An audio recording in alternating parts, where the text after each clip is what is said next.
দর্শক, আজকে বাংলাদেশের জন্য সবচেয়ে ভালো একটা খবর।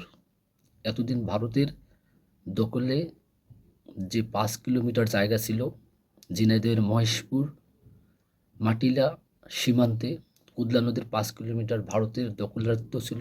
ভারত সেই নদীর ৫ কিলোমিটার জায়গা তারা দখল করেছিল এতদিন। বাংলাদেশের কোনো মাছ চাষিকে কিংবা যারা মাছ নিয়ে জীবন জীবিকা পরিচালনা করে সে নদীতে তাদেরকে নামতে দেয়নি এতদিন পর্যন্ত।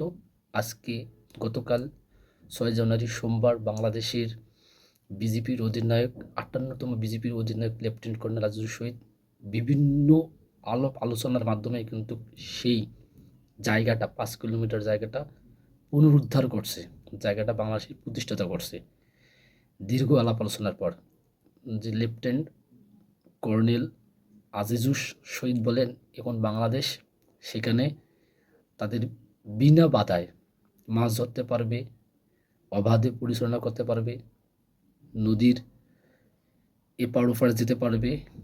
অর্থাৎ ঝিনাইদহের মহেশপুর উপজেলার মাটিলা সীমান্তে বিএসএফ এতদিন ধরে যে তাদের একটা দখলদারিত্ব প্রতিষ্ঠা করত, সেটা কিন্তু বাংলাদেশের বিজেপি আলাপ আলোচনা করার পর তাদের সেই দখলদারিত্ব হটিয়ে দিয়ে এবার বাংলাদেশ সেই জায়গাটা দখল করে নিয়েছে এবং ৫ কিলোমিটার একটা কুদলা নদীর যে সীমান্ত আছে সেই সীমান্তটা কিন্তু বাংলাদেশ পেয়ে গেছে।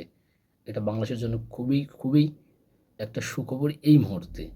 আসলে বাংলাদেশের বিজেপি এই মুহূর্তে একটা ভালো কাজ করছে এবং বাংলাদেশের মানুষের ওই অঞ্চলে যে মানুষগুলি নদীতে এতদিন বসবাস করতো, তারা নদীতে মাছ ধরতে পারতো না, তারা নদীতে অবাধে চলাচল করতে পারতো না, তারা নদীর যে বিভিন্ন কাজকর্ম আছে সেটা করতে পারো না। এখন থেকে তারা কিন্তু সেটা নির্দ্বিধায় এবং তারা অনায়াসে জীবনযাপন করতে পারবে, নদী থেকে মাছ ধরতে পারবে। এটা বাংলাদেশের জন্য সবচেয়ে সুখবর, দিনের সুখবর এটা আছে আজকের।